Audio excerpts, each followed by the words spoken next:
Surprise! You thought Mega Man 4 was next? Nope, it's time to do a complete review of Mega Man Dr. Wily's Revenge for the Game Boy. You may think this is all an elaborate prank, and I guess I can't completely disprove that, but here, take a look at the Wikipedia page. This is the next game in the series chronologically. And here's the thing, Mega Man on the Game Boy is largely overlooked, even after these games all released on Nintendo Switch Online in 2024.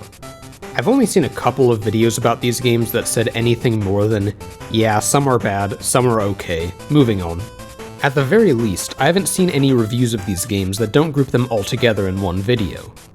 Sure, to many people that's probably for a reason, and maybe these games are too uninteresting to watch a 10 to 15 minute video about each of them. But I want to do my part in showing off that these are more than just some random oddity or an afterthought. These are complete, fully realized Mega Man games, and I want to give them the comprehensive review treatment that I think they deserve, regardless of the actual quality of the games. So, let's get started. Dr. Wily's Revenge is the first in the Game Boy lineup, released between Mega Man 3 and 4. Rather than being developed by Capcom like the rest of the series, it was given to a studio called Minakuchi Engineering. Now this studio doesn't quite have a long and storied history or anything, but when I looked them up, I saw they developed most of Mega Man's Game Boy games and also helped out with Mega Man X3. So they're at least more than just a little footnote in the series' history. This game is a sort of reimagining of Mega Man 1, with 4 returning bosses, Cutman, Elec Man, Iceman, and Fireman. I guess Bomb Man and Guts Man are on their union-mandated break or something like that. Outside of only having 4 main stages, this game mostly follows the established Mega Man formula. There are also only 2 Wily stages here for a total of 6 in the entire game. That has to be a series record for the fewest number of stages. I did notice they tend to be a good deal longer than their Mega Man 1 counterparts, especially the Wily stages. So despite the lower stage count, it doesn't feel that much shorter. Probably the main difference between this and the other games so far is that, well, it's on the Game Boy. The smaller resolution means the same Mega Man sprite takes up way more space, and since he's always in the center of the screen in these games, that means there's a lot less space to work with. They tried to work around this issue by making the whole game move a good bit slower, and I honestly think that it works relatively well for the most part. At least, I never had much of an issue with enemies surprising me from off-screen. No, if I'm being honest, some of the later NES games have a worse problem with off-screen enemies than this one does. It still feels like a downgrade, but not quite as big as you'd expect. The slow movement does make a few platforming moments harder than they need to be, but you get used to it pretty quickly. The controls actually feel pretty natural on the ground in my experience, fixing the slipperiness from Mega Man 1 and to a lesser extent 2. Aerial control though is definitely not great. Mega Man feels like he has a bit of momentum in the air, which isn't a great fit for precision platforming. But again, this isn't too bad once you get used to it. My least favorite change, though, is how shooting works. You can't just rapid fire as fast as you can press the button anymore. It feels like there's an invisible timer preventing you from shooting too fast, but sometimes you can avoid it, and I wasn't quite sure what causes that. Maybe it's walking forward, but that felt pretty inconsistent. The one-to-one feeling of pressing the shoot button in the NES games is just a lot better, and this was the one change I never got used to. To make up for it though, your shots are a lot bigger, and this makes it a bit easier to aim. That wasn't really necessary because of how much bigger the enemy sprites are now, but is still appreciated. And the other thing that makes this not as big of a deal as you'd think is that every single special weapon in this game is very powerful. Seriously, this might be the most consistently powerful batch of weapons we've had so far. The Elec Beam has been nerfed, but it's still very useful, and it's done in a way that makes you want to use the other 3, which have all been substantially buffed since Mega Man 1. So making liberal use of these weapons really helps out, and I ended up using them way more than the basic attack. Another difference from the smaller screen is the bosses, since now the arenas are tiny. Getting around the big hitboxes is pretty tough, but they compensated for this by simplifying the boss patterns. I have to say, I think I prefer this selection of bosses over Mega Man 1 because of that. They still suffer from similar issues, but feel less chaotic, and I don't hate this new system. I also found that boss weaknesses aren't quite as much of an instant win, but most of them still end up working out pretty well. That's because most of the bosses end up being a test of who has the higher damage output, since you'll be bumping into them constantly. But you know, with only 4 stages to deal with, having a relatively strict weakness order isn't as big of an issue.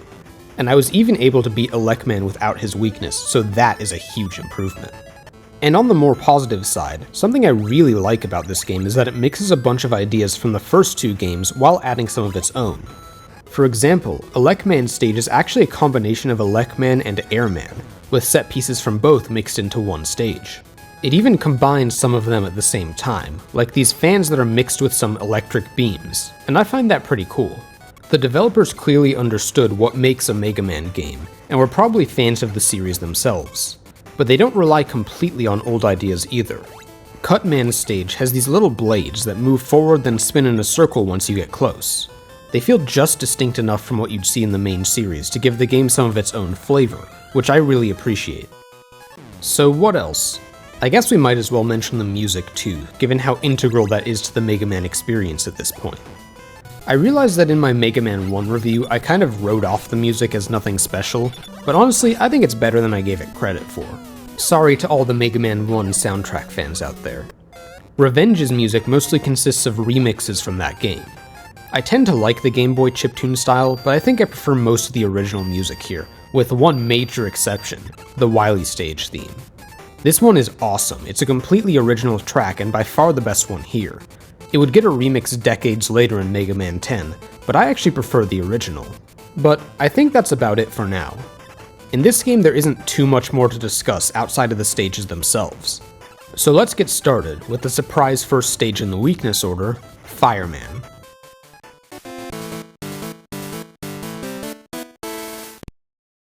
Yeah, unlike the NES game it's based on, Fireman is probably the best first choice.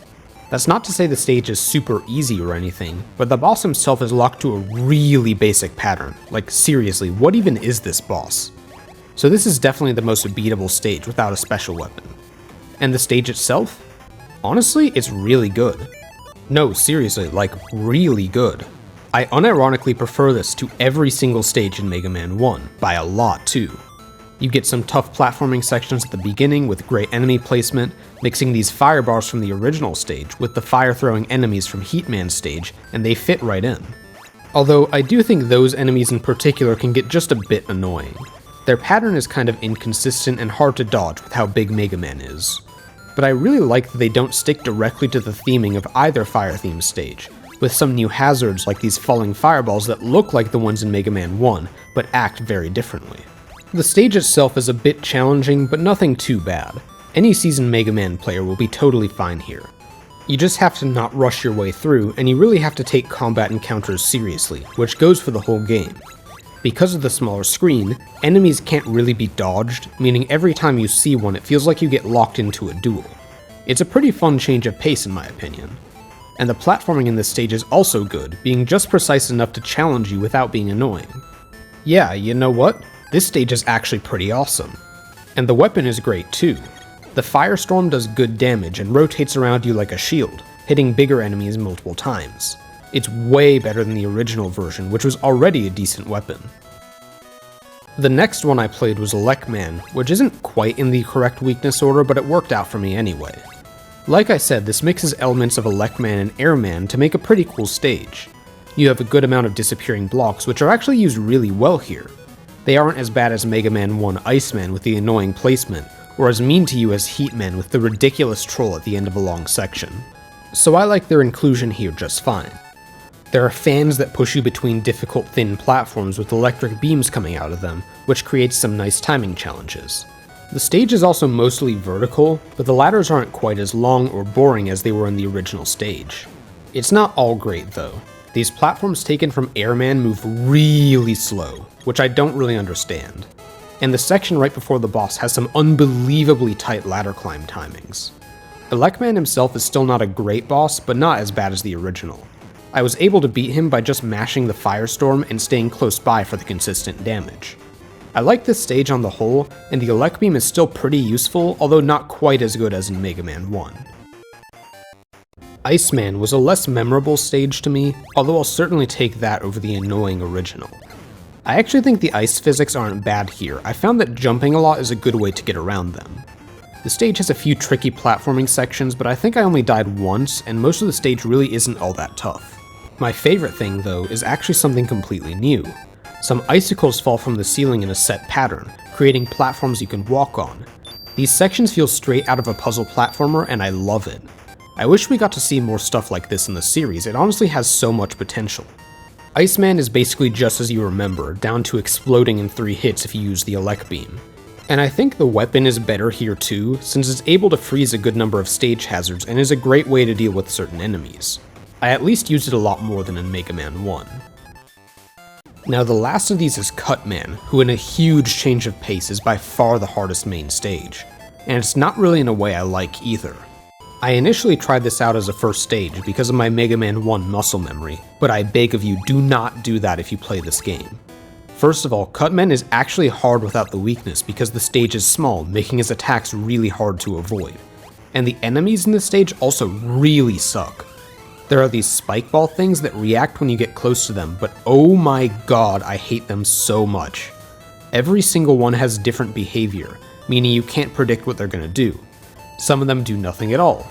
Some of them drop and slowly move forward. Some of them drop and bounce up and down. Some of them are on conveyor belts and literally zoom directly at you. And they all have a ton of health too, making them probably my least favorite normal enemy in the series so far. Seriously, they are actually horrible, and I'm glad they never show up again. But anyways, rant over. Something I actually like is these cutter blades that go in a circle, since these are a lot more interesting. You can freeze them with the ice weapon, but their hitbox remains active, so you have to time it well. That's a pretty cool and different type of obstacle for the series, but when you mix a few of them with different patterns and then add one of the spike balls, you can probably imagine the chaos that ensues. I do think it's really cool that the stage adds some elements from Metal Man though, that was nice to see, especially the conveyor belts. And at least the reward for beating the stage is great, because the rolling cutter is absolutely broken in this game. It's far and away the best special weapon and really fun to use too. It travels in a smaller arc, but shreds through enemy health bars and stays out for a long time. And trust me, you'll need it for what's about to come. And that's because these Wily stages are one of the most brutal gauntlets in Mega Man history. Seriously, they're so hard and also very, very long, so getting a game over absolutely sucks here.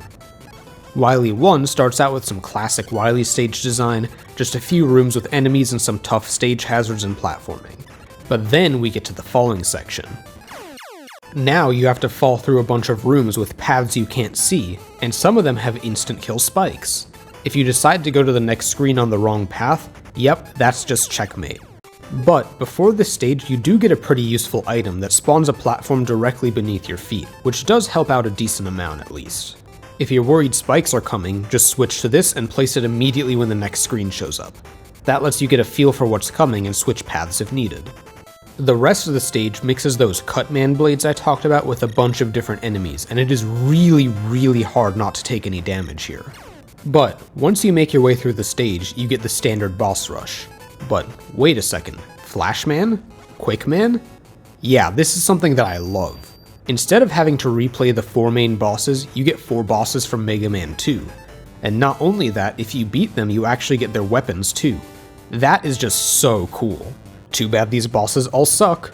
Yeah, I already didn't like the original Mega Man 2 bosses, but these are even worse since that game's boss design just does not fit the smaller screen.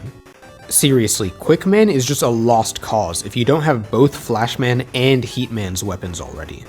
But once you find the right order, it practically beats itself as long as you have an extra life or two. And after that, you have to fight another boss before the stage ends, this robot called Anchor. He charges up by absorbing your attacks and throws them back at you. Actually a pretty good boss honestly, not very hard and the pattern is fun to figure out. But why is this at the end of such a ridiculously long stage? There's just way too much packed in here, and I can't say this is a product of the less powerful console, since if you can have a stage with twice the amount of content, why can't you just have 2 stages? But I digress. This stage was not great, and even though I don't absolutely hate it or anything, it definitely hurts the game by existing. And Wily 2 is honestly more of the same. You get 2 long and not very fun disappearing block sections, but the rest is honestly kind of forgettable. Oh, except for the ending, which spams a ton of different enemy types, and while I appreciate that they're trying new things that most other games in the series don't do, it's just a slog to get through. At least there's one thing I appreciate here, and it's that you get to try out the Mega Man 2 weapons, and most of them are pretty decent. They did intentionally design a few parts of the stage to incentivize you to use them, which is nice.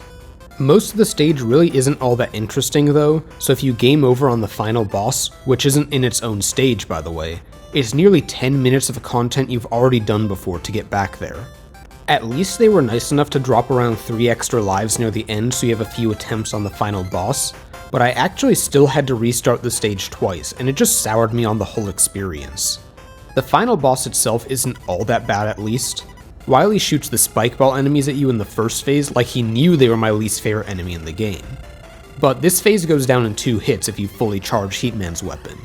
And the last phase isn't too hard once you figure it out, but it took me a few tries to fully get the pattern down.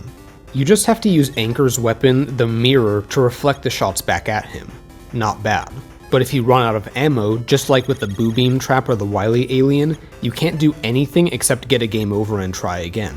But this time it's way worse because the stage is so long. Seriously, why couldn't this be broken into a few smaller stages? Or just take the final boss out and put that in its own stage? I don't know, I'll never understand why Mega Man games do things like this. Unfortunately, the game ends here, which is not a great note to go out on. So, how good of a game is Dr. Wily's Revenge? To be honest, it's fine. Nothing amazing, but nothing terrible either. I actually think the level design is really solid in the first half of the game, but it's the second half where things start to decline in quality. The first half isn't quite up there with Mega Man 2 or 3 or anything like that, but I personally prefer these 4 levels to the main 6 of Mega Man 1 by a pretty decent margin. The Wily stages are probably the worst so far though. I'd rather take the forgettable and far too easy Wily stages from 3 than the frustrating and unfun levels in this game. I even prefer the Wily stages in Mega Man 1, but like I said, I've still played so much worse than this.